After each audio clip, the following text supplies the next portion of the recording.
og ekki nær hóflegum viðmiðunarstaðurinn. Heyrðu, ég gleymdi náttúrulega tilkynningu það að það er upptaka í gangi.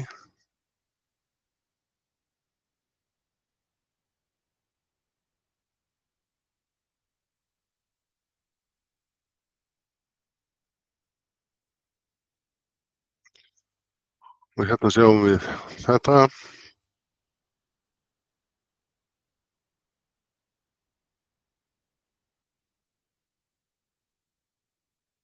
Og við sjáum hérna myndband.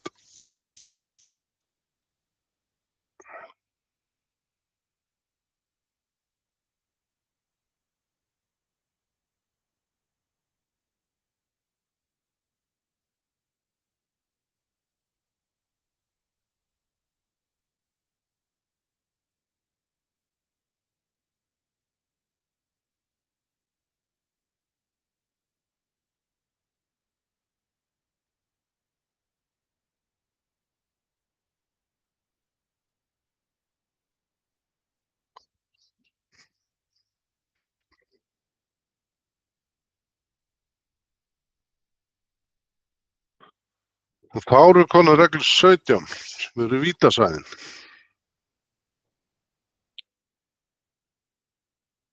Við erum með tvær tegundir af vítasvæðum, gul svæði og rauð, og gulu svæðin eru eiginlega svona að verða útdauð svona víðast hvar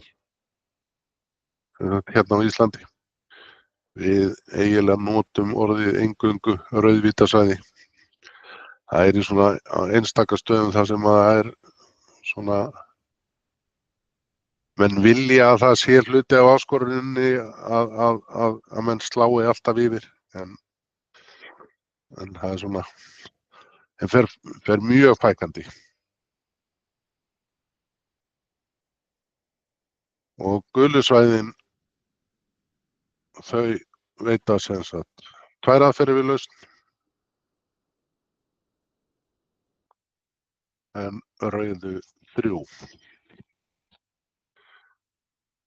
Þú mátt leika boltanum eins og hann liggur innan vítasvæðis. Þú leikur boltanum eins og hann sé á almenna svæðinu.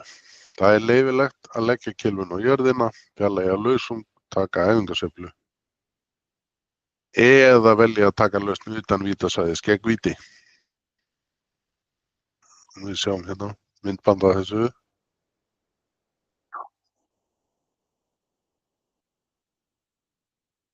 Og þarna sjáum við að hann tekur bara æfingasveiflu í grasið eins og hann væri að gera bara út á braut.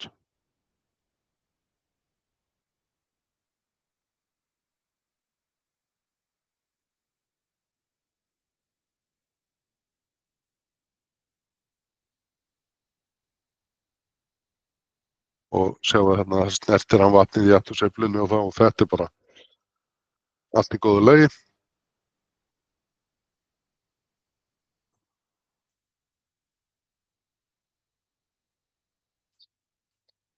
Ef bolti finnst ekki, en það er vitað eða nánast öruggt að boltinn sé í vítasvæði, þá máttu taka lausn samkvæmt reglu 17. En það verður að vera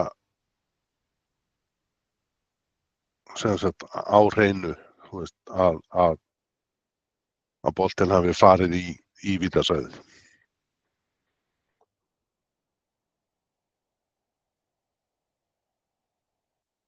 Hér sjáum við dæmið það sem er nokkuð öruggt að boltinn getur ekki hafa farið neitt annað heldur en í vítasvæðið. Það er ekkert annað þarna, engar hólur, engir steinar,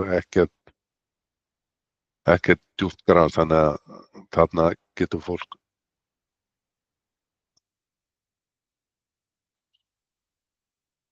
já, þarna má með menn áætla með mikilli vissu að hann hefur ekki getað farið neitt annað.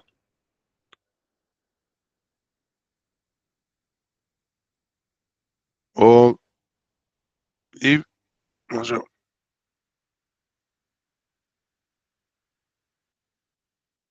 Já, Steinþór spyr hérna, ef að bolti fer yfir vatn en rúllar tilbaka í vítasvæðið. Já, þá fer það eftir því einmitt hvort að þetta er rautt eða gult. Ef það er rautt, þá og hann fer yfir rauðu línuna, hinum megin við vatnið og rúlla tilbaka og inn í svæðið og þá máttu taka lausnina þeim megin, sem sagt hliðarlausn. En ef þetta er gult, þá er engin hliðarlausn, þá er bara aftur og línulausn og þú verður að taka þess að slá aftur yfir vatnið.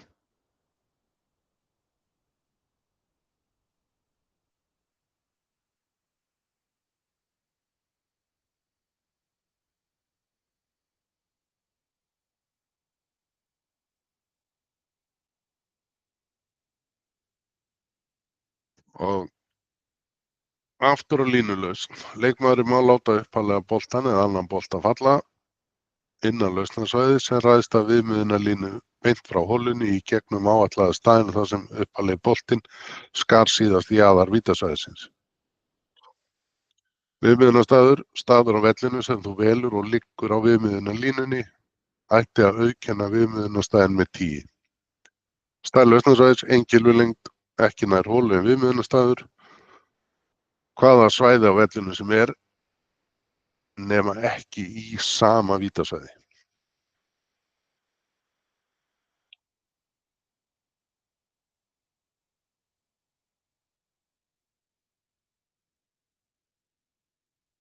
Og hliðarlausnin sem er eingöngu í rauðum vítasvæðum, bolti látið falla utan vítasvæðis, viðmiðunarstaður áætlaður staður þar sem boltinn skar í jaðar vítasvæðisins, stærð lausnarsvæðis, 2 kylfulengdir, ekki nær holu en viðmiðunarstaður og hvaða svæði á vellinum sem er nema ekki í sama vítasvæði.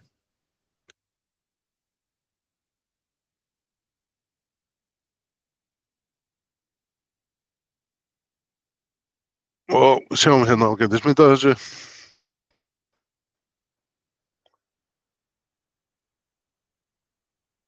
Að í rauðu og þá hafa menn sem sagt þessa 3 möguleika, endurtaka höggið, sem væri þá stað 1, aftur á línulausn númer 2 og hliðarlausn númer 3.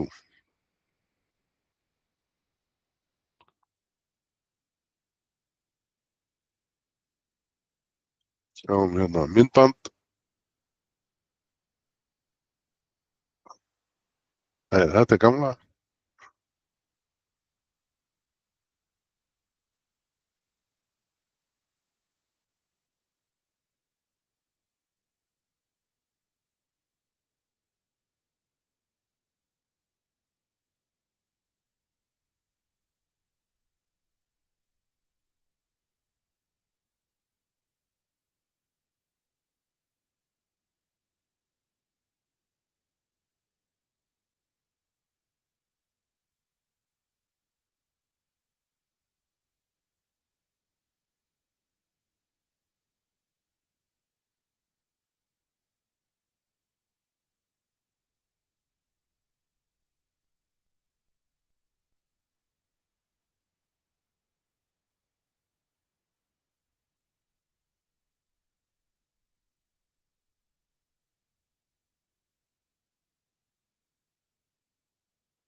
Og hérna sjáum við hvaða möguleika menn hafa ef að menn slá boltan inn í vítasvæði og hann fer ekki úr og er þá bara ósláanlegur. Þá máttu sem sagt taka víti út úr vítasvæðinu þar sem hann skar jaðarinn í upphafi. Þú ert ekki dæmdur til eilífðar veru í vítasvæðinu.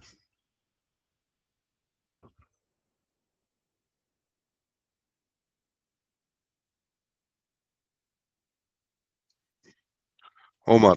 Já, ég náði þessu ekki alveg hérna þessari mynd. Þú ert með rautt vítasvæði og lausn inn í vítasvæðinu.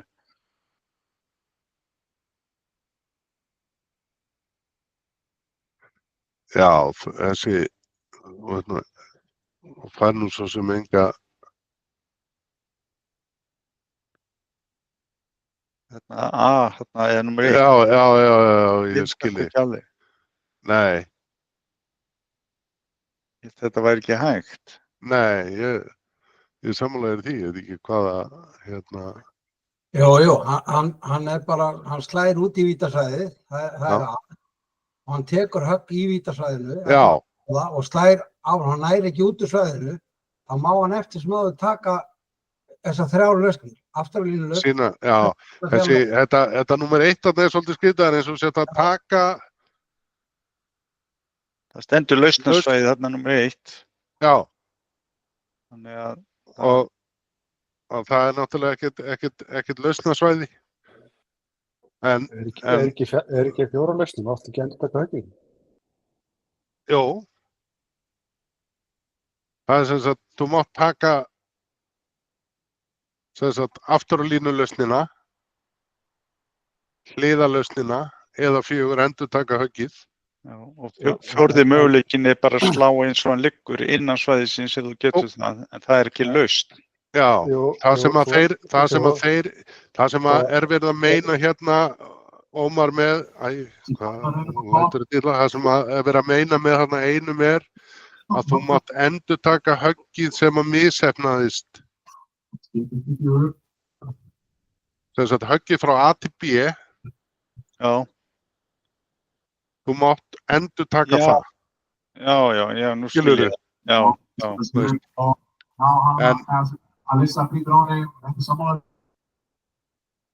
Hvað segir Árni? Ég ætla ekki að fara að skipta mér að þessu, en þetta var það, þú veist að þú mátt taka högg 2 í vítasvæðinu. Já, þú mátt alltaf endurtaka höggið, síðasta högg. Já, nú skil ég. Já. En þarna áðan þegar hún var að droppa á línu, hún merkti mig til og hún droppaði ekki á línunni. Var það ekki? Í myndbandinu? Já. Átti hún ekki að droppa á línunni. Hún merkti sko með hérna. Þú bara sjá aftur hérna.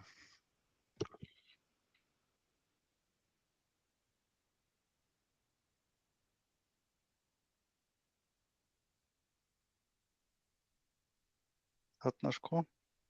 Nei, hérna tekur hún sem sagt stroke and distance, sem er bara fjallaðavíti. Þetta er núna bara að taka frá þeim stað þar sem hún sló síðast. Sló síðast?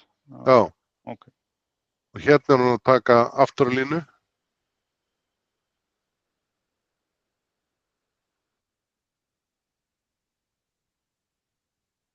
En hún lætur ekki droppa á línunni?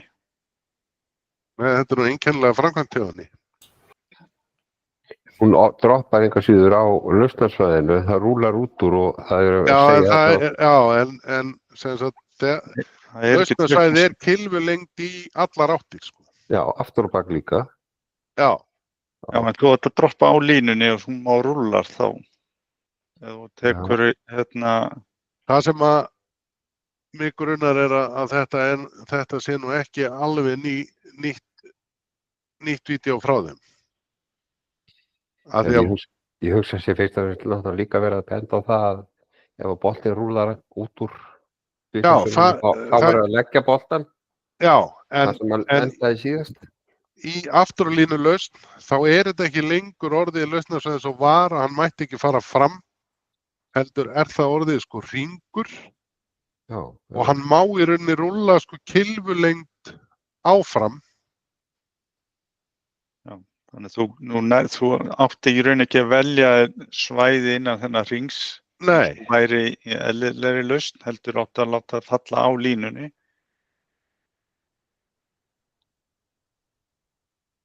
Vorum við ekki með mynda þessi hérna áðan?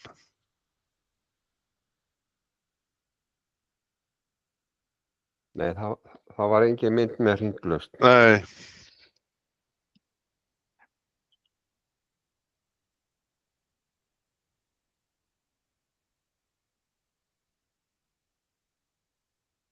En þetta er orðið sem sagt alveg hringur í dag, þannig að það er í rauninni, hann má skoppa aðeins fram eftir hann lendir. En þarna þetta vídeo greinilega miðað við sko áður en því var breytt í fyrra.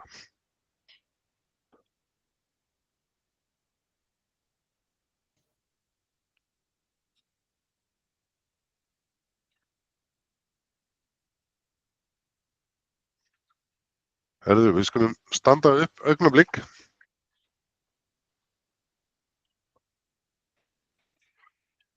Mjög aðeins að fá tröflingu. Ég var að setja hérna inn YouTube-link sem ég fann í dag og þarna verið að sýna bara afrekskylfinga eða já, vera að gera mistök sem sagt á vellinu á þess að átta sig á því sko, og það er fullt af hérna uppákomum þarna sem að við erum einmitt búin að vera að fara yfir, eins og til dæmis þegar sem sagt pútar yfir grín og hann fer út í vatni og hann tekur lausn og droppar boltan, lappar svo og hann rúlar aftur niður í vatnið, fékk þá 2 víti.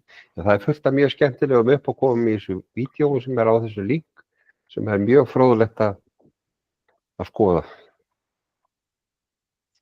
Já, kíkja á þetta.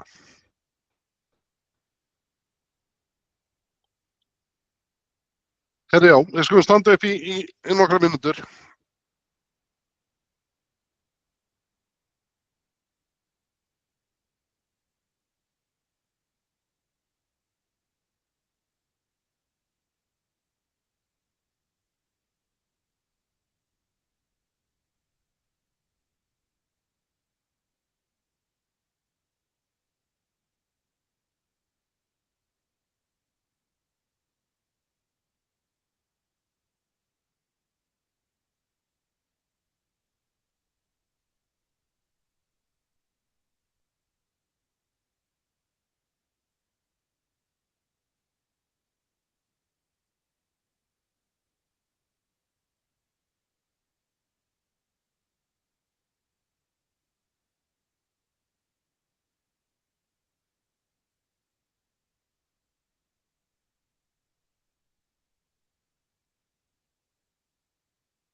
Við erum ekki að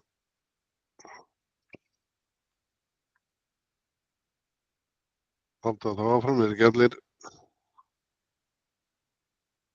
klárir. Þá það regla 18. Bolti týndur og varabolti. Fjarlægðarlaust gegn víti. Fjarlægðarlaust gegn víti leyfð hvenær sem Það er 1 vítahögg, boltanum leikið, þaðan sem síðasta högg var slegið. Upphaflegi boltinn er ekki lengur í leik.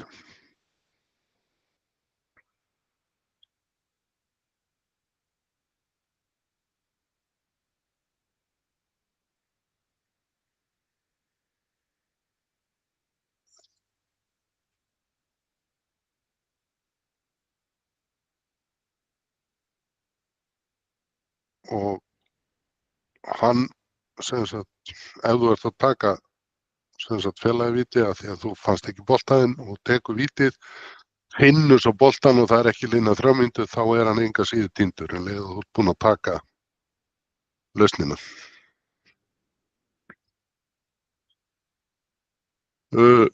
Bolti týndur eða út af. Hvenær er boltinn týndur? Ef hann hefur ekki fundist innan 3 mínútna frá því að þú hófst leit á honum, þú verður þegar í stað að reyna að þekkja boltann þinn þegar hann finnst og jafnvel þó það gerist eftir að 3 mínútna leitatíminn sé liðinn. Þér er gefinn eðlilegu tími til að komast að boltanum ef þú ert ekki þar sem boltinn finnst.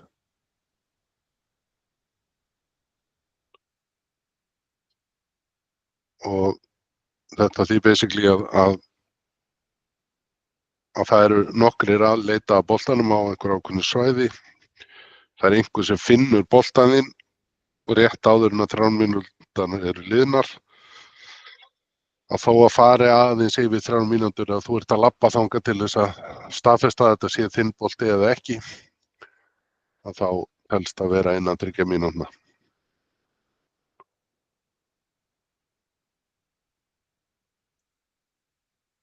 Bolti týndur eða út af. Hvenær er bolti út af? Bolti er út af ef hann er allur utan marka vallarins. Boltinn er inn á vellinum ef einhver hluti hans liggur á eða snertir jörðina eða eitthvað innan marka vallarins. Og þú mátt standa utan vallar og slá bolta sem er inn á vellinum.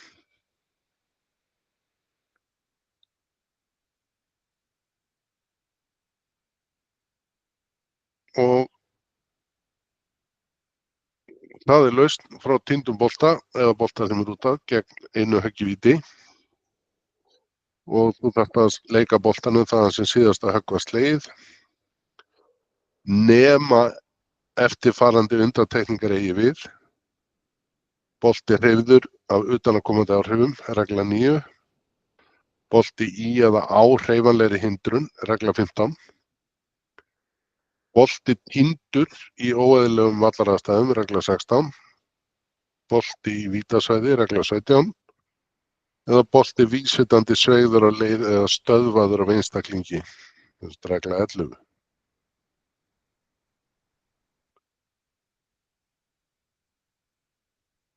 Og varabolti, leyfilegt er að leika varabolta ef að bolti þinn kann að vera týndur utan vítasvæðis. En talað þessi skilyrði í síðustu glæðu. Já. Hvað gerist ef að einhvern eru uppfyllt? Eitthvað af þessum skilyrðum hérna? Sko, þú slæmt boltan og hann er týndur eða út af. Já. Og þú farið eitt högg í víti til að slá aftur. Nema, og svo telur þú upp þarna. Já, undantekningarnar. Þá eru aðrar lausnir sem koma inn. Þá er eitthvað annað sem gerist. Já. Okay. Bolti sem er týndur og það er einhver sem segir að það var einhver sem tók hann áðan á vellinum, þá þarft þú ekki að fara alla leið tilbaka. Ef það er staðfest að það var einhver sem tók hann og hljóp með hann. Hvað gerir það þá? Og þá lætur þú bolta falla á allan stað þar sem að boltinn var. Þess að hann var tekinn? Já, þar sem hann var tekinn. Það eru, þú veist, það fer eftir í hver ástæðan er, hvaða regla á við í hvert sinn, sko. Ég er svo smátt að bóta átta með því, sko. Já, þetta er svolítið mikið, sko. Getur verið að lögfræðingar í golfsamböndunum beggja vegna hafsins hafi saman reglur. Segðu þetta aftur. Nei, ekki. Já, það er það að spá í með Skotland og Ameríku? Nei. Já, bara. Það er meira að vera fyndin, sko. Já. Það er líka kannski eitt að til dæmis að þú ert að leita týndum bolta og það er svona nánast vitað að áhorfandi tók boltan, en þú leitar í 3 mínútur og finnur hann ekki og ætlar að fara að taka að fjarlæga víti. Þá verður að taka náttúrulega fjarlæga vítið af því að 3 mínúta reglan er búin. Já, ef enginn segir neitt. Og áhorfandar viðurkenna það, ég tók boltaðinn, ég bara grínast. Já, ef að 3 mínútur er liðnar, ef enginn veit hvað varð af honum og það segir enginn neitt. Og það er eins með bolta í svona strangt til tekið, að þú slær bolta og það var til dæmis hundur sem að tekur boltan og þú ert ekki alveg svona, þú heldur að það sé hann hafi tekið boltan en þú fer samt og leitar. Og ef þú leitar í 3 mínútur, þá er hann bara orðinn týndur.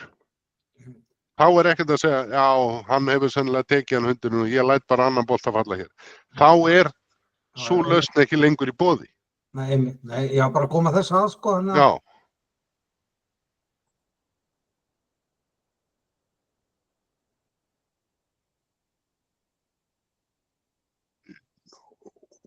Já, hérna voru við. Varabolti, leyfilegt er að leika varabolta ef boltinn þinn kann að vera týndur utan vítasvæðis. Leyfilegt er að leika varabolta ef boltinn þinn kann að vera út af. Ef það er vitað að boltinn þinn sé í vítasvæði er ekki leyfilegt að leika varabolta. Þannig að ef að einhver slær boltan út í vítasvæði og tekur varabolta þá er bara viðkomandi sjálfkrafa búinn að taka fjarlægða víti og það er orðinn bolti í leik.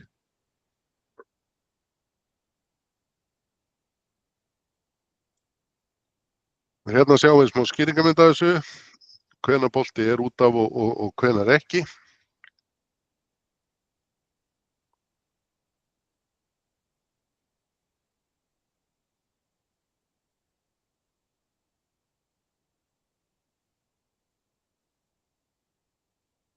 Og áður en höggið er slegið verður þú að tilkynna að þú ætlir að leika varabolta. Og það verður að vera alveg skýrt. Það er ekki, eins og ég segja, það er ekki nú að segja ég ætla að slá annan eða ég ætla að slá aftur. Því ef þú gerir það þá ertu bara að taka fjarlægðavíti, þá er þetta ekkert lengur varabolti. Og uppalegi boltinn er þá bara ekki lengur í leik. Og þú verður að halda áfram með þennan bolta sem þú slóst síðar.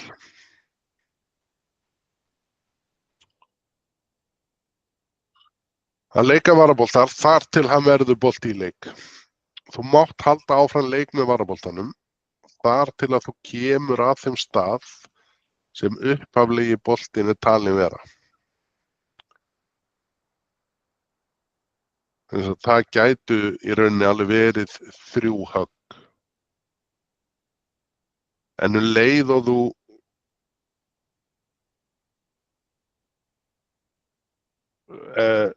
sem sagt, leikur boltanum frá stað sem nær holunni heldur en upphaflegi boltinn áætlaður, svæði sem upphaflegi boltinn áætlaður á. Þar með varaboltinn orðinn bolt í leik. Og þú mátt ekki leika hinum boltanum.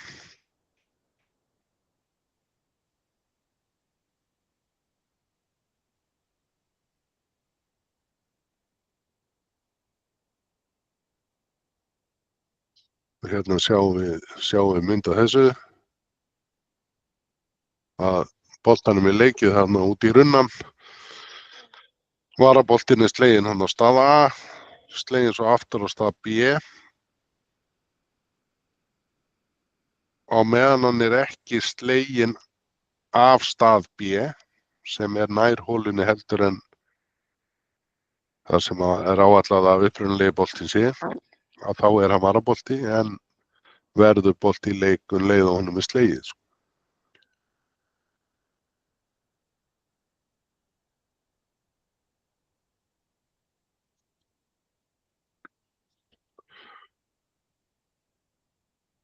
Og þegar varabolti verður bolti í leik, þegar upphaflegi boltinn týndur utan vítasvæðis, þegar upphaflegi boltinn út af, og þegar varabolta leikið á stað sem nær holu en áætlað að upphaflegi boltinn sé.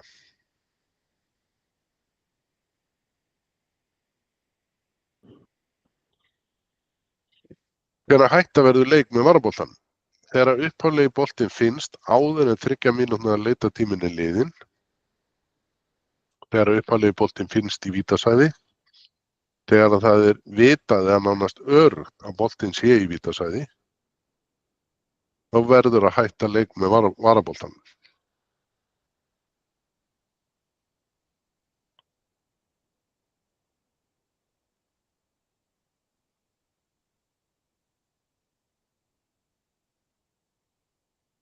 Og þá við komin að reglu 20 sem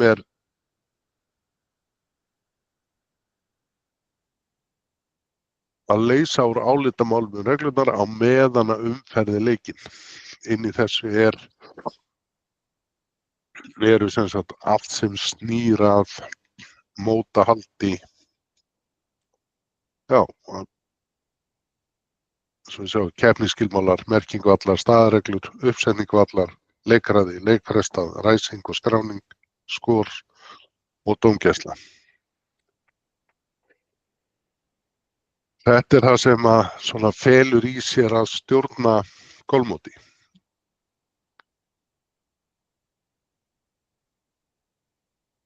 Og það mjög gott að fyrir svona að þeir sem sagt, standa fyrir mótinu og svo, þeir séu á staðnum, að mótanefndin sé á staðnum á meðan að keppni fer fram.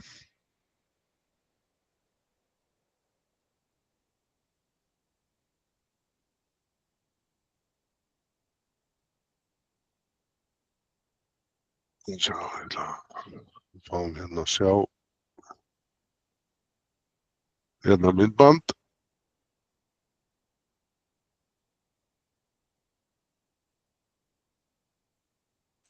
Og þetta svona, í þessu myndbandi sjáum við svona hvernig á svona ekki að tækla hlutina.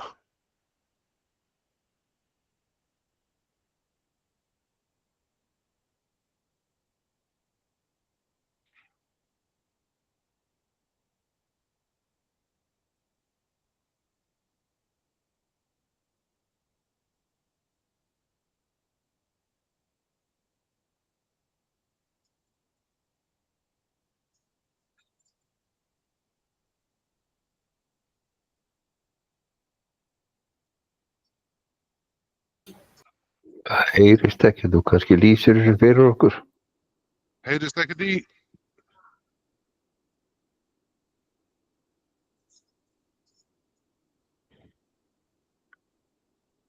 Heyrist ekkert í myndbandinu? Nei, það heyrist ekkert í. Þeir eru allt í headphone-inu þér.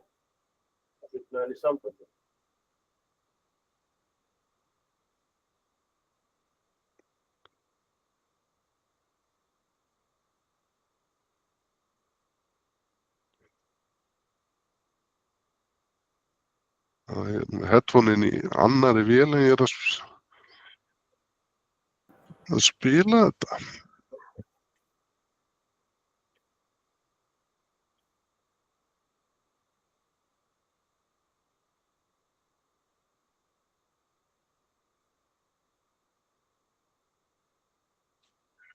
Já, þarna er hún sem sagt eiginlega ekki með neitt á hreinu varðandi upplýsingar sem að keppendur þurfa að hafa. Sem er mjög slæmt. Þegar að menn eru í miðju móti að upplýsingar liggi ekki svona á lausu.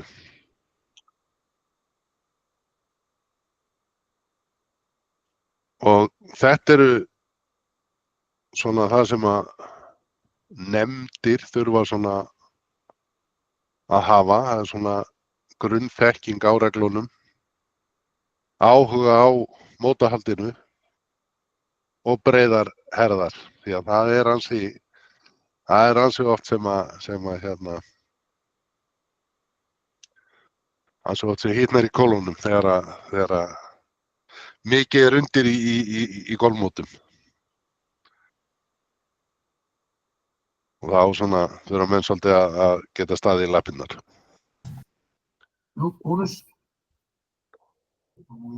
En golfarar geta það nú svona heilt yfir, er það ekki? Jú, en svo er þetta nú oft, þetta er það sem að svona hefur verið kannski svona erfiðast eins og allavega fyrir okkur dómarana og það sem nú kannski einstaklingsbundið að þá er svona erfiðasti hlutin er þegar að menn þurfa að vera að taka á einhverju sem að snýr af þínum félögum. Þetta er í þínum golfklúbbi, þú þekkir flest alla sem er þarna og þegar eitthvað svona gerist þá. En aftur við höfum talað núna snýr meira svona að einhverju sem er meira það snýst bara hvernig túlkar og hvað er að gerast. Já. Ég þótti sjá hérna Það er verið að slökka á þessu hljóði þarna á bakvið, útvarpi eða einhverju svona. Það er ekki í þér út af því.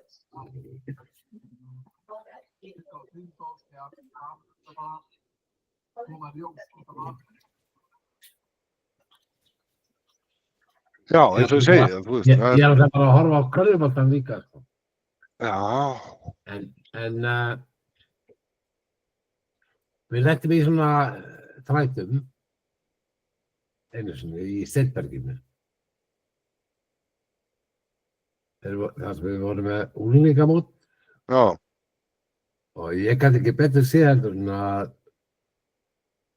stúlkan sem var langt best í því móti séð núna nemandi á þessu dómarnámskeiðinu. Já. Það er bara frábært ef það er. Nei, hún á náttúrulega bara að stefna á atvinnu mennsku í golfi, sko, hún er svo góð. Já. Þá er mjög gott að þekkja reglurnar ef að menn ætla þá leið. Hún kannar allar, sko. Já. Ég get alveg lofað þetta. Já. Já, vonandi.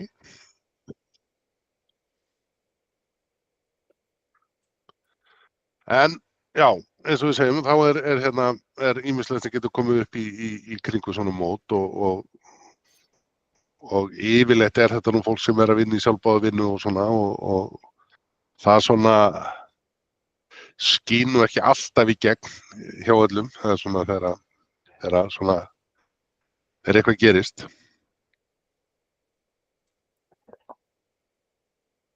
En þannig að við reynum svona eins og frekastur að halda svona góðum mannlegum samskiptum og reyna að gera þetta á góða nótunum og í rauninni okkar hlutverk sem dómara er í rauninni að stórum hluta að leiðbeina. Við erum ekki að hlaupa geltandi í allar áttir, sko. Þetta snýst ekki það, heldur reynum við eftir fremsta megni að koma því á svona framfæri með svona, hvað segir maður, á svona notalega hátt, sko.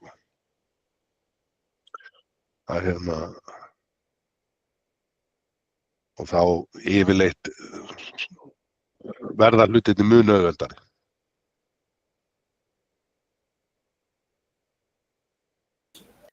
Bara ein spurning, ef að dómari er ekki kallaður til að leysa álitamál, en sér brot á reglum, má hann hafa afskipti? Já. Sko, þetta er svolítið tvískipt, sko. Í holukeppni þá skiptir dómari sér ekki af, því að þá verða menn að fylgjast með bara mótherjanum, því að þá eru allir þeir sem máli snertir, þeir eru saman í holinu og dómari skiptir sér yfirleitt ekki af neinu sem er í holukeppni nema sé bara hreinlega kallaður til. Hins vegar, í höggleiksmótum, þá ertu með keppendur sem eru að spila yfir heilan dag, jafnvel nokkra daga, og þar verður dómarinn að grípa inn í ef hann sér eitthvað gerast. Af því að þá er það dómarans að gæta þess að það sitji allir við sama borð í mótinu.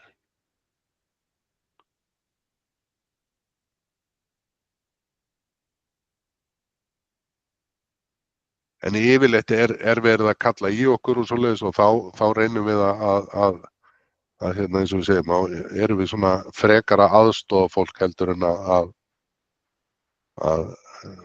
skipa einhverju fyrir, sko.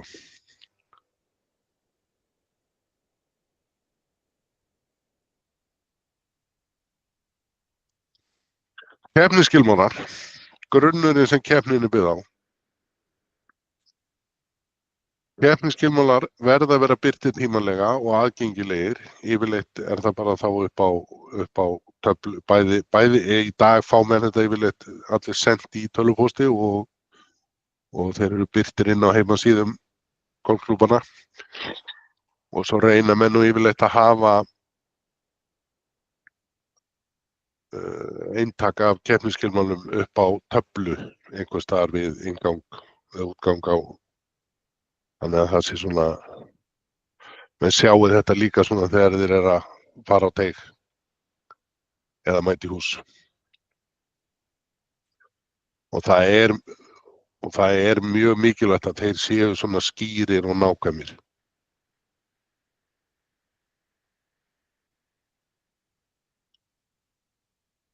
Og hér er svona grundvallaratriði fyrir keppnisskilmála, keppnisfyrirkomulag, þátttökuskilmálar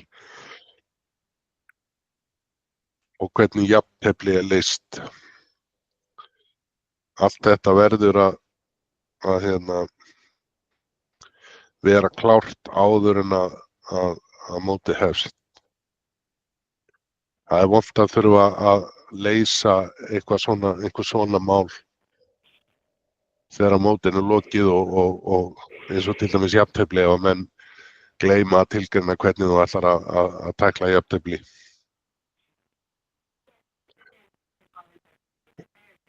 Hvort að það sé umspil eða bráðabanni eða skrifstofbráðabanni eða útreiknað á síðustu 9, síðustu 6, síðustu 3 svoleiðis. Þetta þarf alltaf að vera á hreinu áður en að mótið byrjar.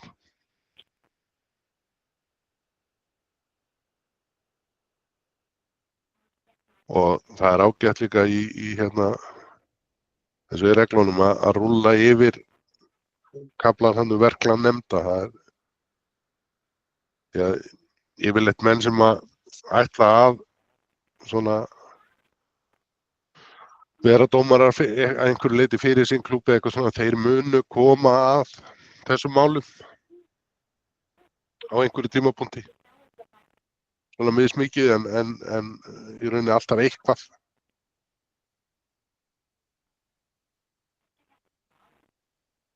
Og svo það merkingallar. Merkingallar ætti að vera sérstakt áhugamál golfdómara. Því að vel merktur völlur einfaldar okkar starf alveg gríðarlega. Það er skelfilegt að koma að velli sem er illa merktur eða jafnvel ómerktur og ætla bara að halda mót á svoleiðis velli. Það er bara stórslys í uppsiglingu, sko.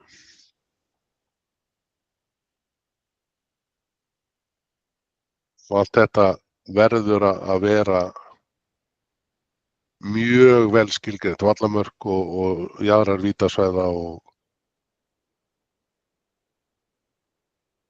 það sem því fylgir. Þetta skiptir öllu máli. Og það er mjög gott að fara yfir þetta með vallarstarfsmönnunum af hverju menn er að gera þetta. Þú veist, af hverju við leggjum svona mikla áherslu á þetta sé í lagi. Því að vallarstarfsmenn það eru menn sem er gott að hafa með sér í liði.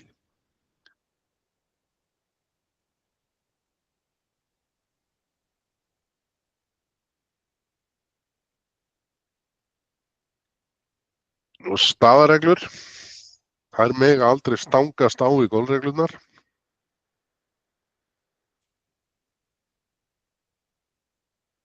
Og verklagsreglu nefndarinnar undist gerð staðaregluna. Og í golfreglunum þá eru svona template eða svona beinagrindur fyrir staðareglur sem er mjög gott að fylgja. Þannig að menn sé ekki að setja einhverja reglu sem að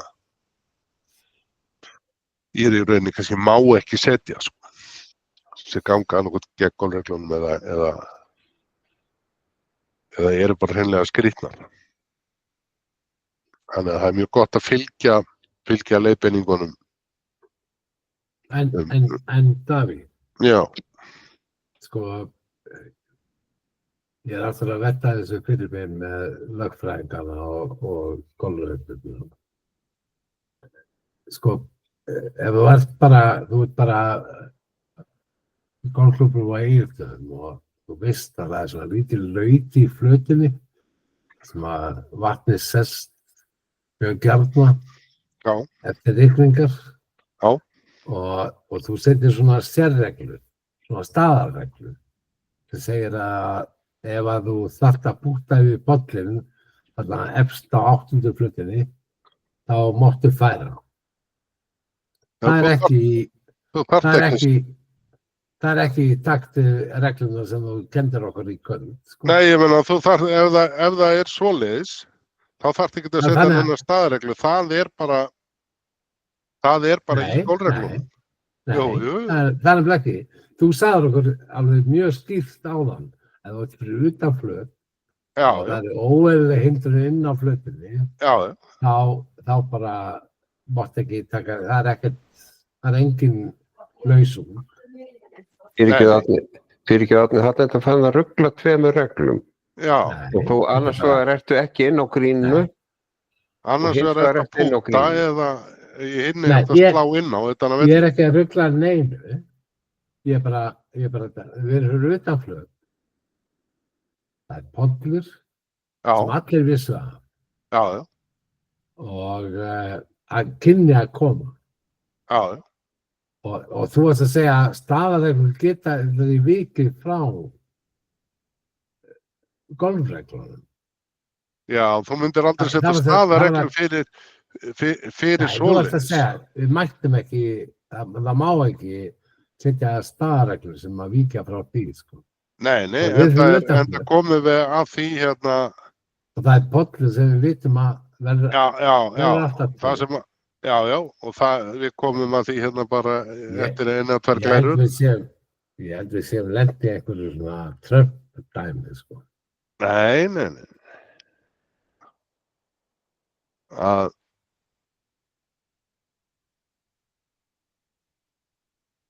Nei, útskiptið, þú veist, hvað þýðir þetta? Staðarreglur mega aldrei ganga í berröggu, í golfreglurnar. Nei. Það það sem þú ætti að segja á það. Já. Þær mega aldrei fara gegn golfreglunum. Nei.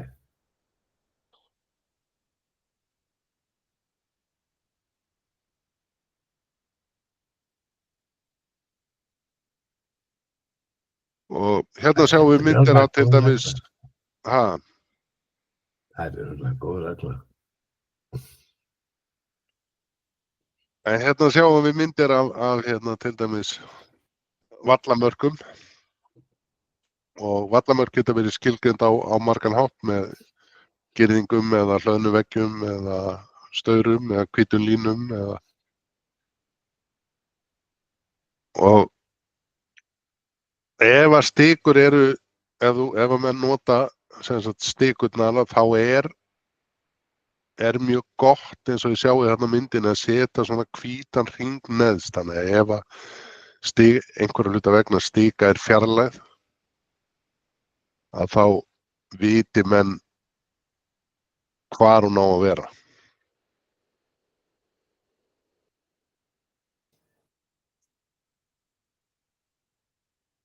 En þú mátt náttúrulega ekki færa vallamarksstyrku. Nei. En við hefum lent í því bara að krakkar sem að labba fram hjá golfvelli á göngustíg hafa keypt með sér stiku til þess að hafa spýtu með sér í eitthvað. Jú, ég kannast vel við það. Þannig að það getur alls konar komið upp og þá er gott að við viti hvar stikurnar eigi að vera. Og menn geta svo notað staðarreglu til dæmis til þess að hnykkja á merkingum á hérna vallamörkum.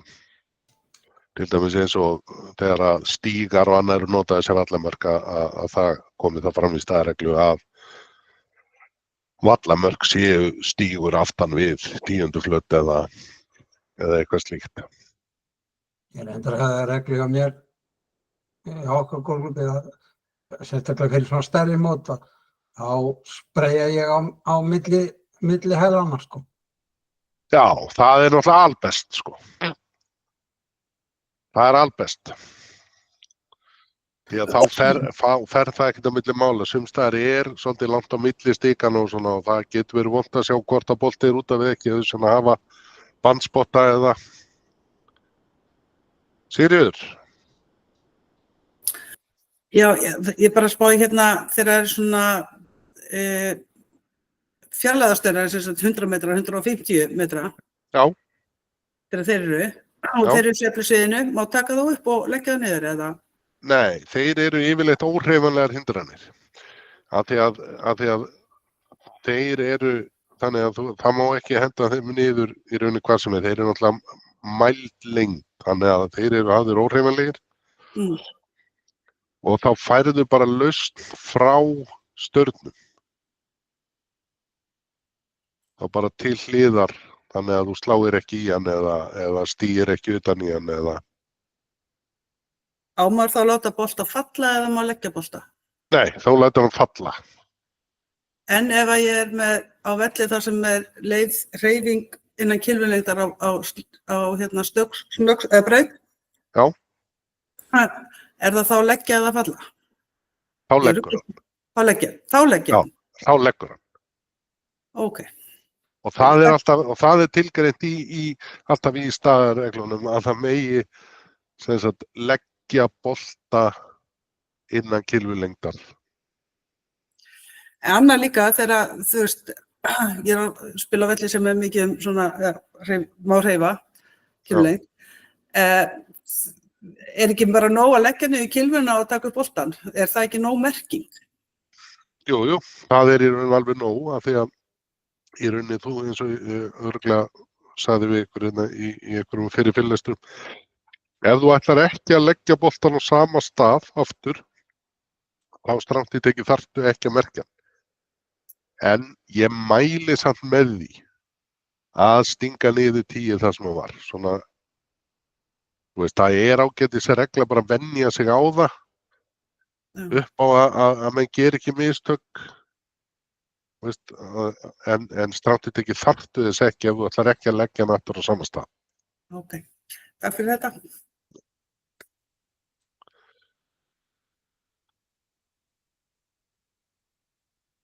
Og hérna sjáum við myndir af vítasvæðum og það er ekki síður mikilvægt að merkja þau vel og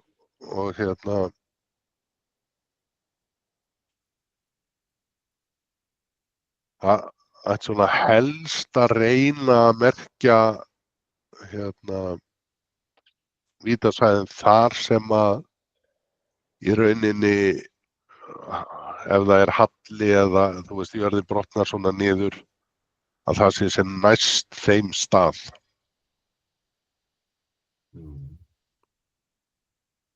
Og ég svona mæli með því að menn hafi þessar stikur, hvort sem þær eru að vera gular, að hafa þær hreyfanlegar hindranir. Af því að, og sérstaklega í dag, að menn merkja rauðu svæðin svolítið svona ríflega oft og ef að þessar stikur eru óhreyfanlegar að þá færðu ekki lausn frá þeim ef að boltinn er upp fyrir svona stiku inn í vítasvæði. En ef þetta væri hreyfanleg hindrun að þá máttu kippa honum upp á meðan slæður og stinga honum svo niður aftur. Þannig að það er svona, það er miklu meiri sanngirni að hafa þessar stikur sem hreyfanlegar hindranir í staðareglu. Og ég held reyndar að svona flestir séu með það svoleiðis. Ég vona það allavega. Ert þú svolítið að slá svona til hægri eða? Ég? Já, ég slægi allar áttir. Oftast til suðurs. Suðurs. Það er góð stefna, sko. Og eins með stikurnar að hafa þær, ef það er mögulegt að hafa stikurnar utan vítasvæðisins og merkja vítasvæði með línu. Þannig að stikurnar sé í rauninni hafi ekkert annað hlutverk en bara að gefa til kynna að þarna sé vítasvæði. En sé ekki notaðar sem línan inn í vítasvæðið.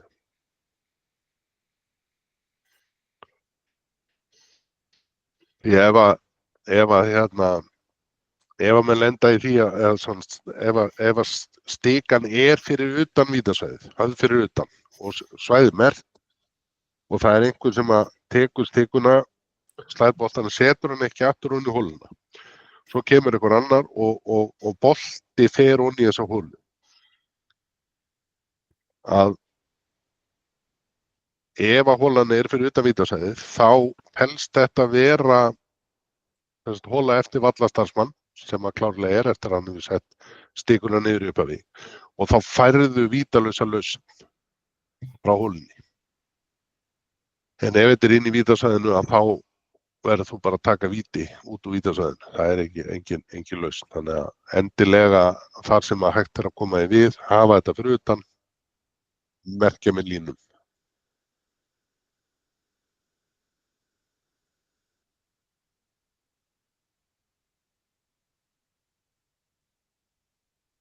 Og svo er það óeðlilega vallaraðstæður.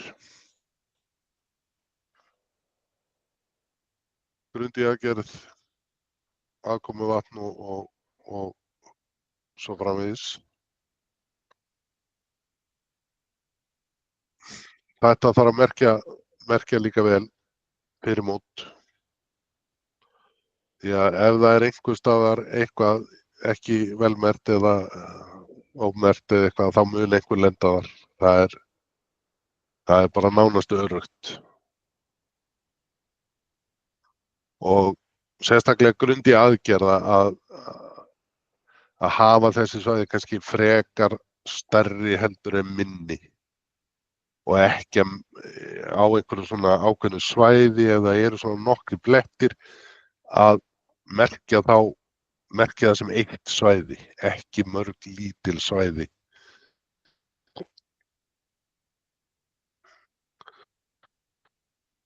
Og svo er annað í þessu að ef það er rosalega mikið af einu svæðum út alla völl, að þá er kannski þetta að segja, já, þetta er ekkert óeðlilegt fyrir völlin. Eins og hann er í dag, þá er þetta alla völl og þá er spurning hvort að menn sé eitthvað að merkja það. Þá er þetta sé bara völlurinn eins og hann er. Þannig að þetta er allt eitthvað sem að þarf að skoða mjög vel þegar að vera að merkja þetta fyrir mót. Þú ert bara eitt stórt svæði, ekki mörg lítil. Já. Svolítið svona eins og Donald Trump.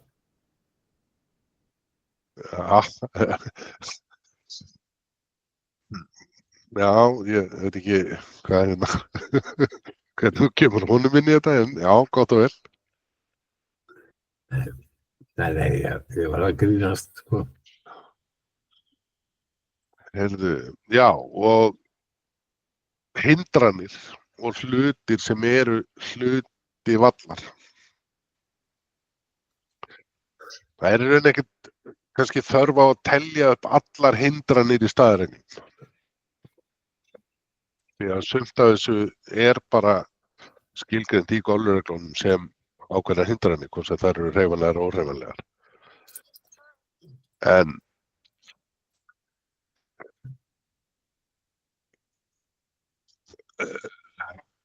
svona það sem er svona kannski stendur svolítið út úr myndum við hafa inn í staðarreglum. Og það er eins með stundum vilja menn bara á einhverjum stígum að það sé bara leikið af stígum og það er bara hluti af því að spila einhver ákveðna braut, það er bara hluti af áskoruninni er þessi stígur og þá myndu menn lýsa stíginn sem hluta vallar og þá er engin laust frá því og þá verður menn bara að leika boltanum þaðan og ég ekki sjá þið hérna efri myndina hérna hægra megin að þetta er göngustígur við 17. holuna á gamla vellinum og St. Andrews og þessi stígur er skilgreindur bara sem hluti vallar. Þannig að ef þú slærið yfir á þennan mallarstíg sem er aftan við flötina, 17. flötina, að þá verður þú bara að leika af stígnum. Og það getur vel verið að í einhverju tilfellum þá vilji menn hafa það svoleiðis og þá myndum við setja það í staðarreglur. Og svo er eins með svona eins og tré og svona tré og eitthvað nýrækt og eitthvað svona að þetta myndum við merkja svolítið vel og setja í staðarreglu að það megi alls ekki slá frá þessu sem sagt upp við þetta.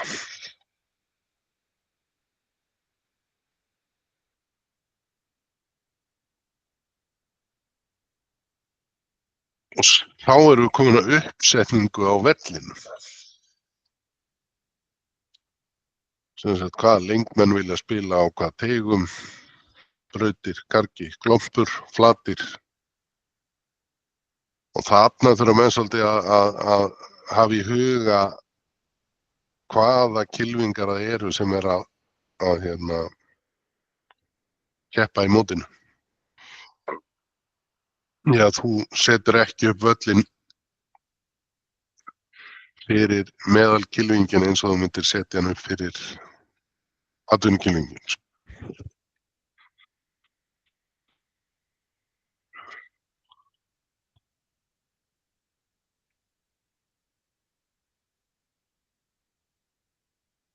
Og þá erum við að horfa helst til flatana, að þú set ekki með mjög erfiðar hólustaðsetningar eða hraðar flatir eða eitthvað svoleiðis þegar þú ert með háforgjafa kylfinga sem að keppa.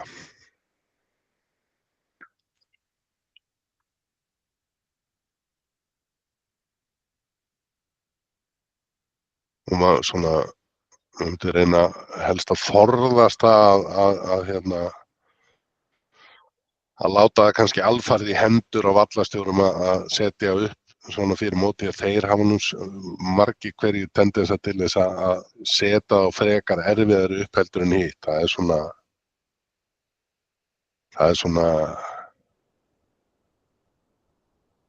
oft rós í hnappagatið á milli vallastjóra þegar að vellirnir eru svona trikki að spila á.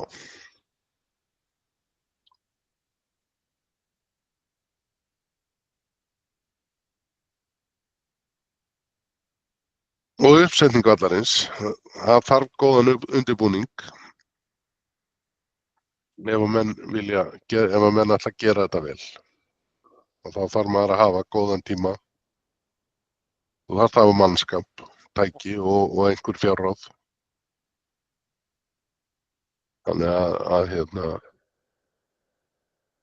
ef að menn að fara að dæma á einhverjum völlum annars staðar en heima, þá kannski hafa menn svona kannski takmarkaðri tíma eða ef þetta er langt í burtu eða eitthvað svoleiðis.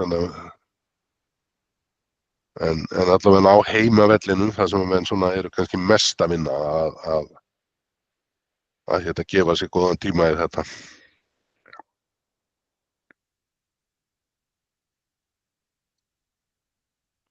Og uppsetning vallana, lengd, sem sagt, þá þarf menn að ákveða hversu langan þeir vilja hafa völlin. Hvaða teiga ætlar að nota.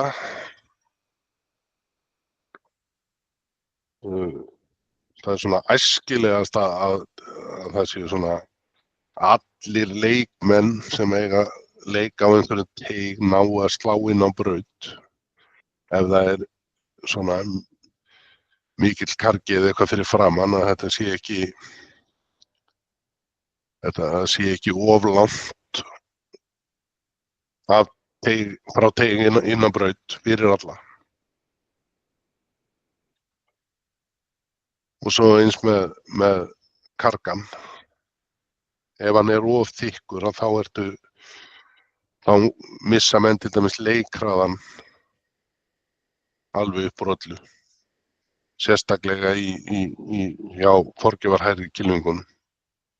Þannig að þetta er eitthvað sem menn þurfa að spá í að ef þú ert með mikið af meðalkylfingum þá myndur vilja minnka kargan eins og hægt er.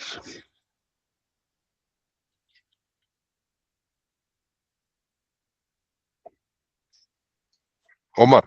Já, er þetta dómarinn sem ákvarðar allt þetta? Er það ekki golfklúbburinn eða golfnefndin? Jú, það er í rauninni nefndin sem ákveður, en dómarinn, hann hefur mest að segja í því þegar að er verið að setja upp völlin. Þú veist, eins og fyrir merkingar og svona, yfirleitt er dómarinn hluti af mótstjórn og nefndinni. Já. Og yfirleitt það dómarinn sem búinn að kynna sér þessi mál. Þannig að það okkar reynsla hérna heima. Já.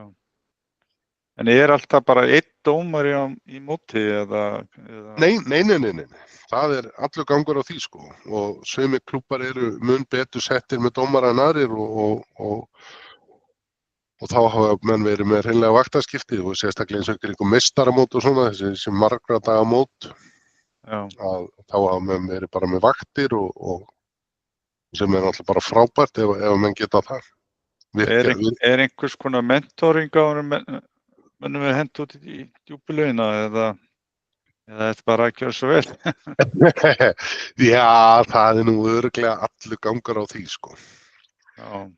En ég sko allavega svona í mínu tilfelli að þá setur maður ekki óreynda dómara út á völl sko alveg sambandslausa. Þeir geta alltaf náð í einhvern reynslu meiri. Já. Og þá kannski í byrjun bara svona meira fylgjast með og láta þá vita ef eitthvað heldur en kannski beinlinni sjálfur að adressa eitthvað nema þeir séu bara alveg með á hreinu og geri það þá. En jú, menn reyna yfirleitt að svona undirbúa menn svolítið vel í þessu. Já. Þú það í Mosfellsbænum þetta? Jó. Já, ég líka. Margir bístofsmenn þar? Hjá okkur? Já. Já, við eigum svo lítið að héraðsdómurum. Og mér sýnist nú á þessu námskeiði að fjölgar sem bara alveg frábært. Og við höfum verið að reyna að fá menn til þess að koma með okkur í þetta. Sigurður Þið viljið bara að allir verði dómarar? Ég vil að náttúrulega bara draumurinn væri ef að allir tækju héraðsdómara námskeiði til þess að kunna reglurnar sko. Það væri alveg frábært sko. Já, það málið. En við erum sem sagt í Mosfell, þá erum við 2 sem erum alþjóðadómarar. Já. Já, þú orðin hvað? Þú orðin alþjóðlegur? Já. Og svo eigum við, ég hugsa, 10-20 héraðsdómara. Og afreikskylfing? Já, við höfum marga afreikskylfing. Einn sem hérna bara með árið kvöld, hvað? Já, fleiri. Nei, fleiri, nei, það eru fleiri afreikskylfingar frá okkur hérna á þessu námskeiði. Já. Það ekki bara Pamela Ósk? Nei, það eru fleiri. En já, ég held að hérna í þessu þá vil ég menn nú hérna undirbúa sem sagt þá sem að byrja þessu svolítið vel og að því að þetta má ekki vera þannig að mönnum líði illa og þá finnist þeir svona kannski hjálparlausir einhvers staðar. Því að þá vilja menn ekki taka þátt í því sko. Já, nákvæmlega. Og þannig að við reynum alltaf að passa upp á það að það sé alltaf einhver bara á línunni með reynslu minni dómurum. Og svo líka að menn lendi í vandræðum að þá fínt að vera með einhvern símanúmer hjá einhverjum. Algjörlega. Sem getur hringt í og fengið ráðleggingar hjá. Og svo náttúrulega annað sem að menn verða að passa sig á líka sko. Og það það ef að leikmenn farnir að hringja í dómarann og spyrja, heyrðu ég stend hérna og babba, að fara frekar og reyna ef hægt að fara og kynna sér aðstæðu því að menn geta verið ekki, glórulaust nái að slá höggið sko ef það liggur. Já, við reynum það yfirleitt alltaf og við reynum yfirleitt í svona mótum hjá okkur og þá reynum við að vera alltaf sikkur með inn á vellinu af því að vellinu hjá okkur annum svolítið langur svona í báðar áttir. Þannig að ef við erum alltaf allavega einn dómari sé hverju megin að þá erum við fljótur á staðinn ef eitthvað sko. Og það alveg rétt að það ekki, maður fær ekki alltaf rétta lýsing í símann sko. Þannig að það mjög gott ef menn hafa tök á því að bruna á staðinn og kíkja á það sjálfur sko. Fyrir ekki bara östugt til að útskýra hvað að tala að menn stundum að reyna að fá laust frá stíg til dæmis. Já, jú. En hann ekkert að segja að bolti liggur inn í tré sko. Nei, nákvæmlega. Já, það menn reynir ýmislegt. En eins og ég segi, ég bara hveti ykkur endilega að, taka prófið og prófa að taka á þessu hjá ykkur klúbbi, að taka þátt í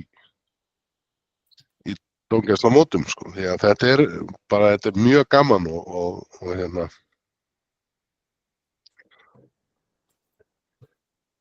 Og með þessu kynnist miklu fleirum og svona yfirleitt á góðum nótum en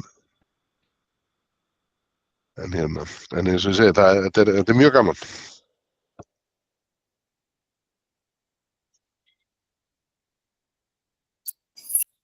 Heyrðu, og þá... Það eru þarna spurningar sem búið að setja inn.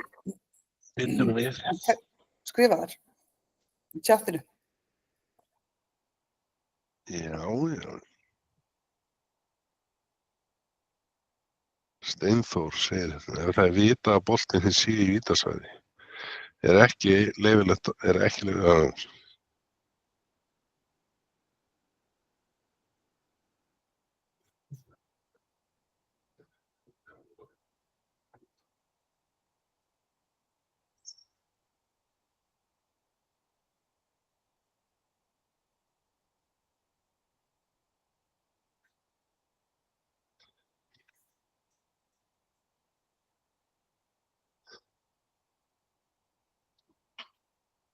Já, sko, boltinn getur farið í vítasvæði, þú hefur bara ekki, það enginn sem sér það og það ekki vitað. Þegar þú segir hérna, þegar boltinn í reglu 18 varabolta og það sé vitað að boltinn sé í vítasvæði, þá sé ekki leyfilegt að leika varabolta sem rétt, og svo segir í reglu 18.3 að þú verður að hætta að leika varabolta þegar uppalegi boltinn finnst í vítasvæði. En þegar þú tekur uppásögn og sérð boltan fara í vítasvæði, þá máttu ekki taka varabolta. En það ekki þar með sagt að boltinn geti ekki lent blint út í vítasvæði. Og þegar þú slær boltanum að þá í þínum huga getur hann verið týndur í út í einhverjum skógi eða jafnvel við vallamörk eða eitthvað, þannig að þú takir varabolta þó þú vitir að þú veist ekki af vítasvæðinu.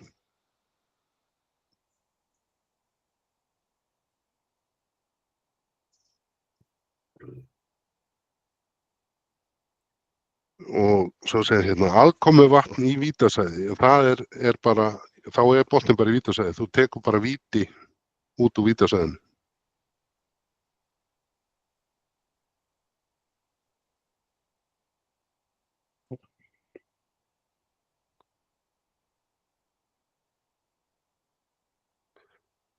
Og svo segir Steinþór hérna, má dómari taka þátt í meistaramóti ef hann að dæma í öðrum flokki en hann keppir í? Já, ég held að menn hafi nú ekki gert athugasemd við það ef hann í rauninni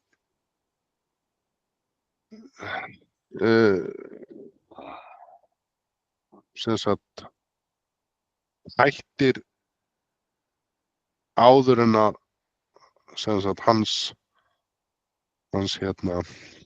flokkur byrjar og byrjar ekki aftur fyrir að síðasti úr hans flokki komin inn. Þá held ég menn hafi ekki gert athugasemdir við það.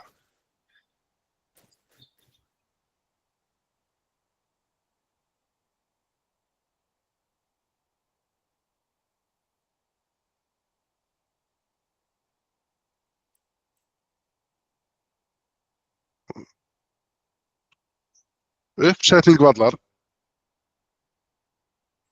þéttleiki, hraði og holustaðsetningar.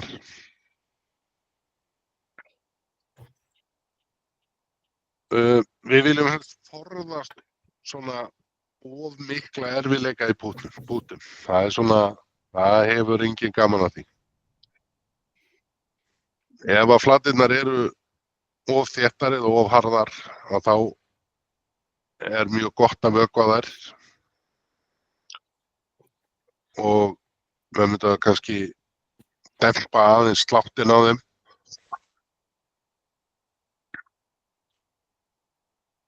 Því að mjög hraða flatir geta skapað miklu meiri vandræði og leiðindi heldur en menn kæra sig að standa í, sko.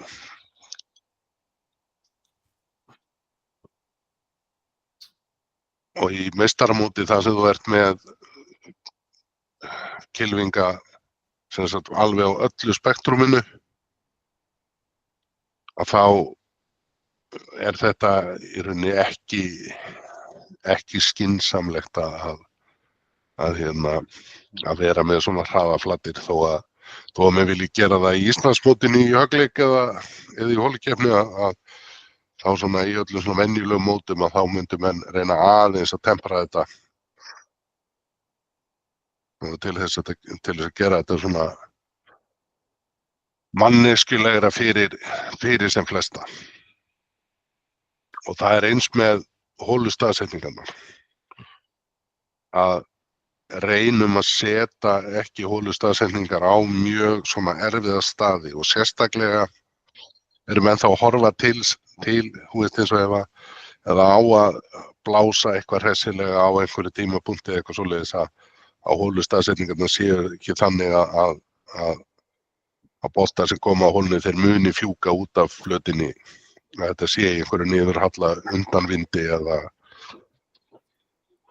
jafnvel í einhverju dælda sem að vatn safna saman eða á að fara að rigna eða eitthvað svoleiðis, sem en svona hafi það í huga að vera ekki að búa sér til vandræði eða það er hægt að komast hjá því.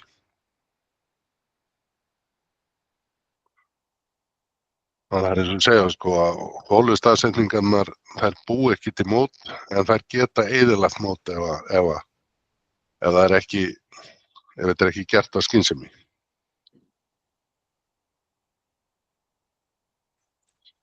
Og allt kemur þetta eins niður á leikhraðanum, þú veist, ef að flatirnar eru erfiðar, þá mun bara taka lengri tíma að klára á holun og það er eins með kargan og allt þetta. Þetta keyrir upp tíman alveg og gerist rosalega hratt, þannig að ef menn vilja hafa einhverja stjórn á leikhraðanum, þá verða menn að hafa þessa hluti í lagi. En héraðsdómarar hafa ekki áhrif á uppstillingu á völlum, er það? Hafa þeir ekki? Nei, Af hverju ættu þeir ekki að hafa það? Já, ef við þá bara byrja að harka hringinn með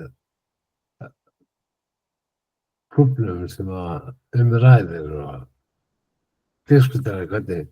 Já, ég er alveg viss það að allavega hluti af þeim sem að fara í héraðsdómaranámskeið, þeir ætla sig jafnvel að fara lengra.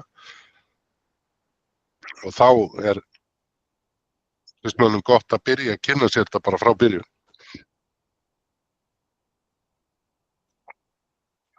Og að sjálfsögðu fer héraðsdómari líka hringinn áður en að keppni hefst til þess að keppa á þetta. Það sé ekki allt eins og það á að vera, merkingar og annað.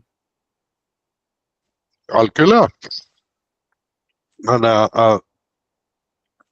að skulum ekkert vanmeta það.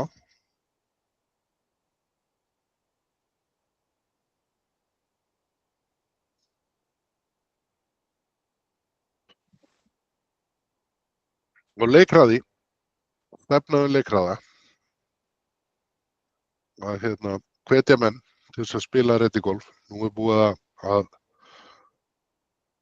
færa það inn í reglurnar.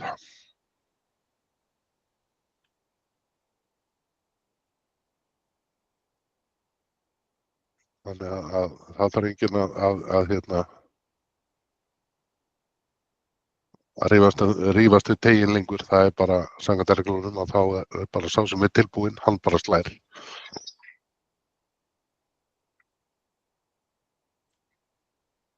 Og eins og þetta að mæla tíma, raunhæfan tíma sem tekur að leika holurnar.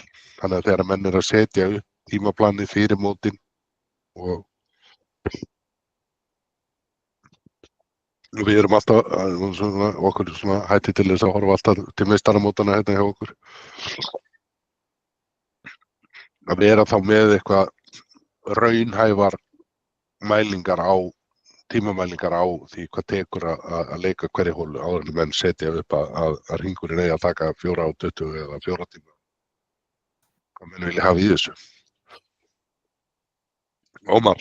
Já, kannski ein spurning þessu tengt, ef þú ert komið inn á flöt eða maður er kominn inn á flöt og annar fyrir utan og er kannski, þú ert tiltölulega nálægt holu og hinn er ekki tilbúinn eða hefur lent í einhverjum ógöngum, getur þú ekki þá í raun og veru eða mátt klára bara að kúta niður og bíða svo eftir að hinn komist inn á flöt og klári sitt? Algjörlega. Okay, takk. Það er bara reddingólf alla lið. Já, einmitt.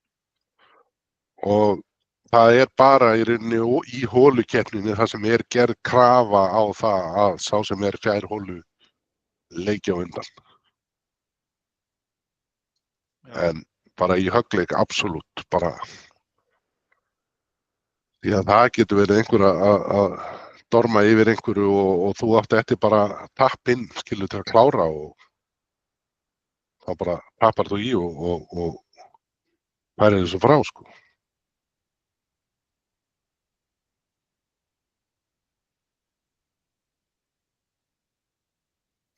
Og frestun á leik. Það getur þurft að fresta leik af ýmsum ástæðum. Svo sem út af vindi eða bleitu, skyggni eða hættulegum ástæðum. Og þá þarf að hafa sem sagt klára áætlun hvernig menn ætla að standa að því.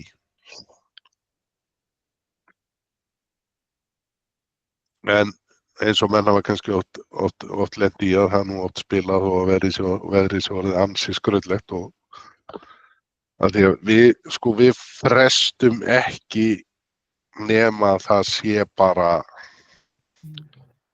já, við bara gerum það helst ekki, sko.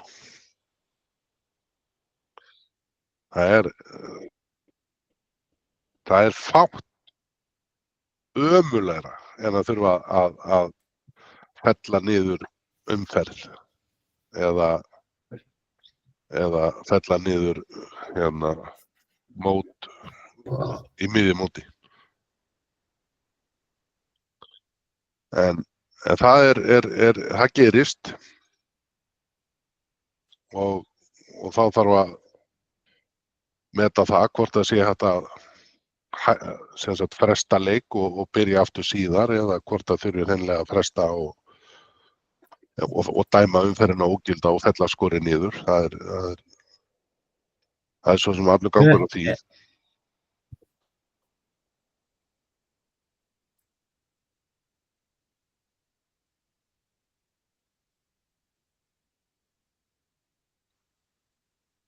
Og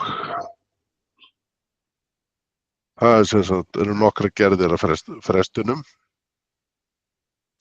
Það er hvort það verður að hætta leik strax eða hvort að menn mega klára í holu eða því líkt. Ef það er einhver hætta sem steðjar að eins og eldingar eða eitthvað svoleiðis að þá verða menn að hætta strax og þá er blásið í lúðra og menn verða bara labba burtu, bara guðspang. En ef það er verið að fresta vegna myrkus eða eitthvað, þá ráða menn því ef þeir eru á miðri braut eitthvað, þá hvort þeir klári í holu eða merkiboltan og hættileik. Og það þarf að vera einhver áætlun, sem sagt, hvað menn, ef að þarf að fresta, þú veist að allir leikmenn eigi að fara á einhvern ákveðin stað eða eitthvað svoleiðis. Það þarf að vera alveg að hreinu hvernig menn tækla það að koma fólki burt af vellinum. Og svo eins eru bara í kringum svona frestun, ef að þarf að fresta, þá eina sem gildir eru bara upplýsingar. Þú veist, að það sé alltaf nýjustu upplýsingar í boði fyrir leikmenn og starfsmenn. Þú veist, hvort og hvernig leik verður haldið áfram. Þú veist, ef að menn setja við ætlum að skoða eftir klukkustund eða eftir 2 klukkustundir eitthvað, að þá verða menn að gera það og tilkynna það og setja upp og tilkynna ákvörðunina eftir 2 tíma hvað er næst. Og þú veist, þetta má aldrei vera þannig að menn sé bara labbandi í hringi og ég hef ekkert heyrt hvað á að gera eða hvað, það er alveg ömurlegt, sko. Það er bara að það séu alltaf nýjustu upplýsingar einhvers staðar aðgengilegar á meðan að frestun er.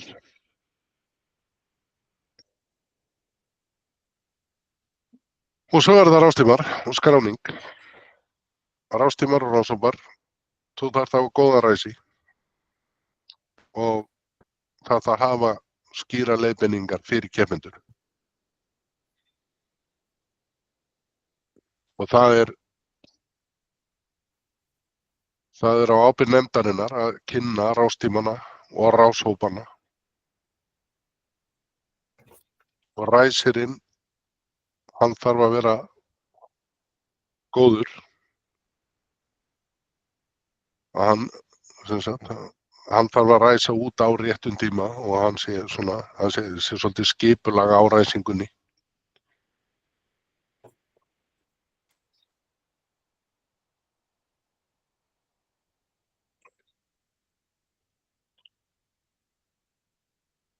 Og svo eins með skil á skorkortum og það sé á hreinu hvort að þetta er svona kannski orðið öðruvísi í dag sem þetta er svona orðið rafrænt en svona meira og minna. En ef það eru skorkort þá verður það að vera alveg á hreinu hvort að nefndin vilji fá kortin á einhvern ákveðinn stað eða hvernig sem við vilja gera það, hvort það þurfa að fara yfir eitthvað eða bera eitthvað saman eða þá þarf þetta alltaf að vera á hreinu.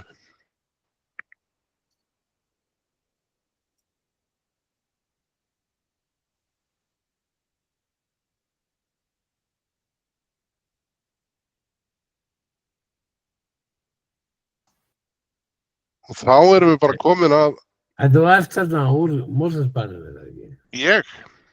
Já. Jú. Og...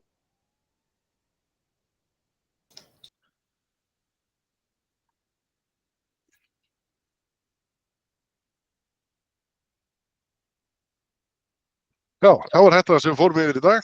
Regla 16, 17, 18 og 20. Og þá er það bara næst prófið.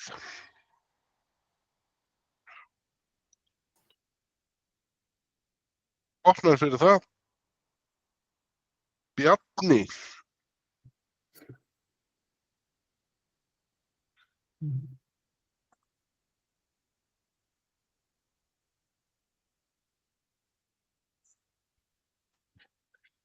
Já, opnar fyrir prófið miðnætti 24. Hafið tíma til annars mars.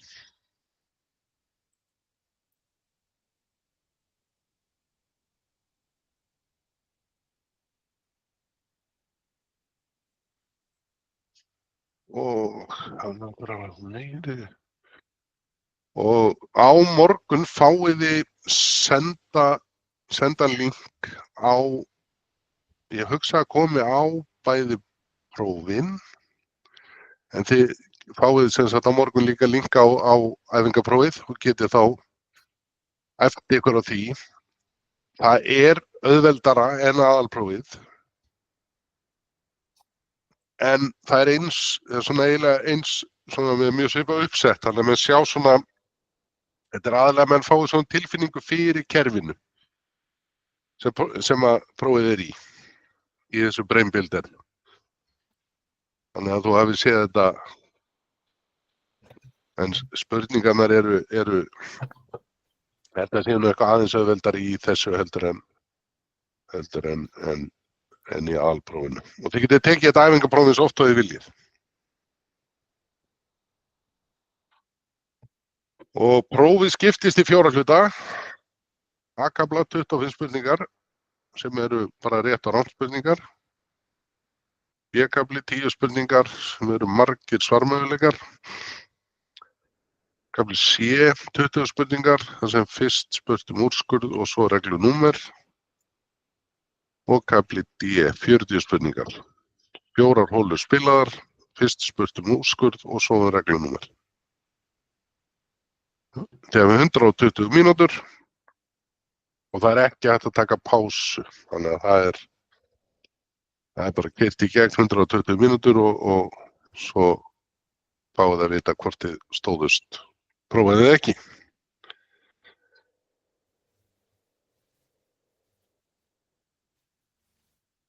Og bara ítreka það ef þið lendið í því að detta út úr prófinu að þá getum við sem sagt opna fyrir linkin aftur þannig að þið getið farið inn, þannig að það er ekki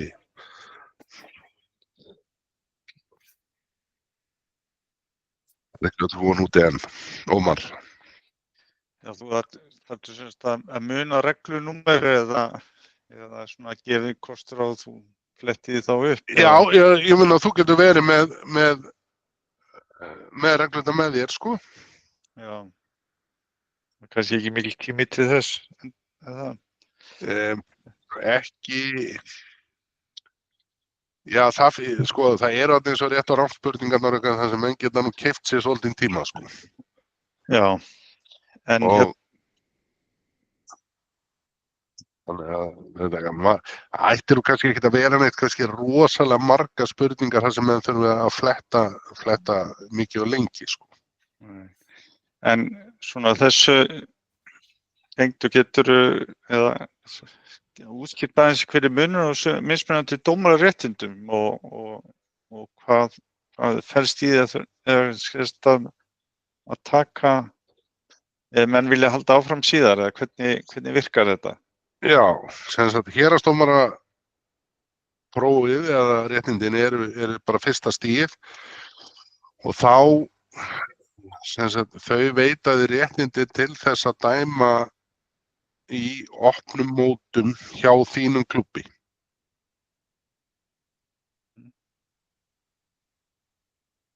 Sem svona, og það svona hvað segir maður, svona stærsti hlutin af svona dómgæslunni í dag eru þessi opnu móti í heimaklúbbunum. Er það? Já. Það er svoleiðis.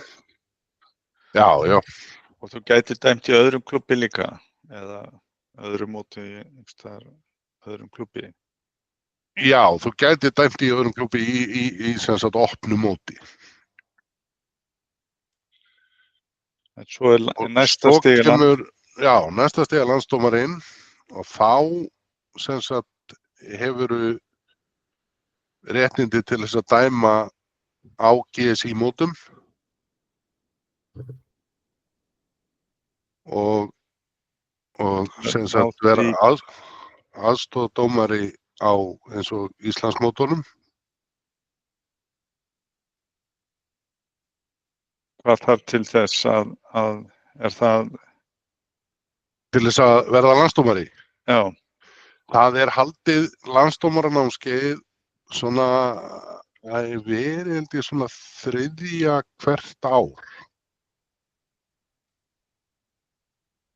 sem að svona, við reynda, já, hafa svona þriðja hvert ár og til þess að vera tækur í landsdómarannámskeið þá þarftu að vera búinn að dæma ákveðið mikið sem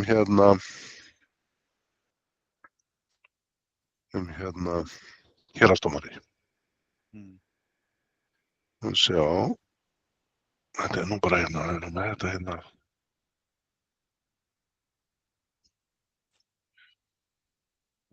sem sagt, héraðsdómarinn, hann hefur réttið dæmi innanfélagsmótum í sínu klúbbi, opnum mótum á vegum hans og mótum á vegum GSI nema annars tekið fram í reglugerðum GSI. Héraðsdómari hefur einnig rétt til að starfa sem aðstoðarmaður landsdómara eða alþjóðadómara. Sem sagt, það eru Í hvaða skóla fórst þú?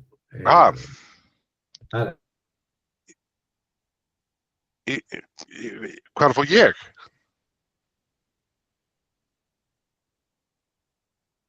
Ég tók héraðsdómara og landsdómara hjá GSI og svo alþjóðadómaran hjá RA í Skotlandi.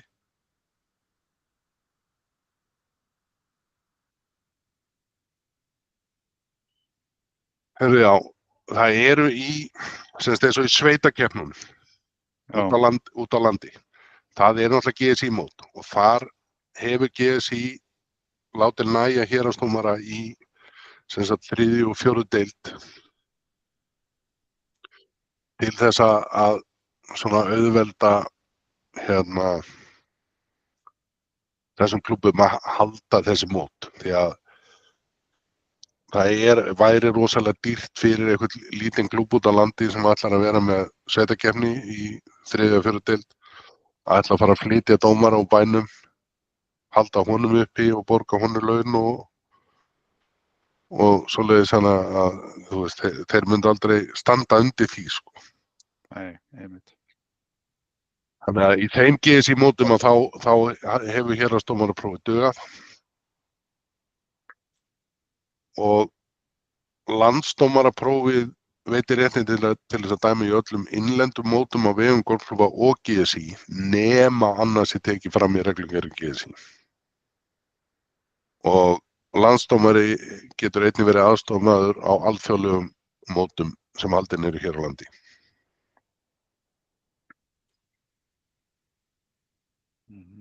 Og eru prófin alltaf erfiðar og erfiðari? Já, það er mikill munur á því og námskeið til dæmis námskeið fyrir landsdómara er miklu lengra sko. Já. Það er alveg það voru mér minnir að það hefur verið sko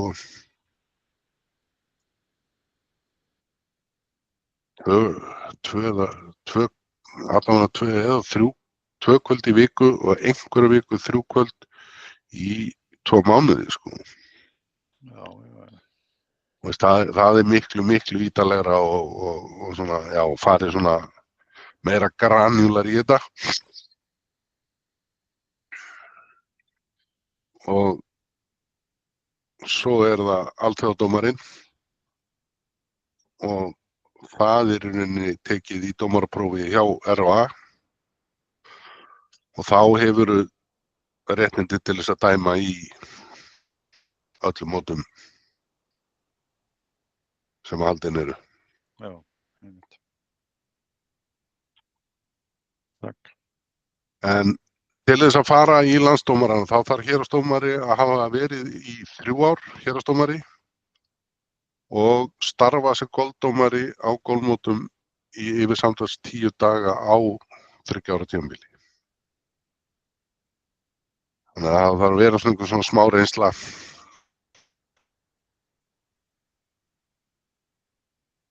Smá reynsla á bak við það. Takk.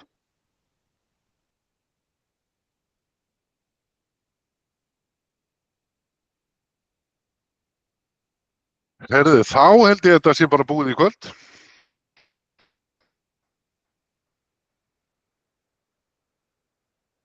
Þannig að það er ekki meira, þá bara Takk fyrir. Þakka við kærlega fyrir okkur og gangi ykkur vel í prófinu og vonast til þess að sjá ykkur starfandi í sumar. Takk fyrir. Takk sömuleiðis. Vel gert, Guðmundur. Takk. Góða nótt. Góða nótt.